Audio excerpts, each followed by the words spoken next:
আসসালামু আলাইকুম। সব কেমন আছো? পড়াশোনা কেমন চলছে? আর একটা গুরুত্বপূর্ণ খবর যে ওবিসি বাতিল করে দিয়েছে শুনলাম। 2010 থেকে 2024 পর্যন্ত যতগুলো ওবিসি আছে। বাট মহামান্য হাইকোর্ট আদালত আমাদের এটাই বলেছেন যে অনগোয়িং যতগুলো প্রসেসে আছে তাদের একটাও চাকরি বাদ যাবে না। আর যারা পেয়ে গেছে তারা তো বাদ যাবেই না।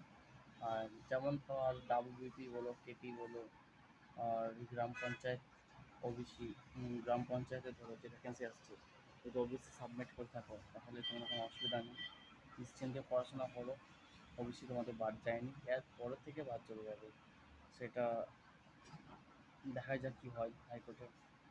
আর নিশ্চিন্তে পড়াশোনা করে যাও, ইনশাল্লাহ একদিন সাকসেস অবশ্যই হবে। আর আমি কী করছি দেখবে, ম্যাথ করছি, পার্সেন্টেজের ম্যাথ।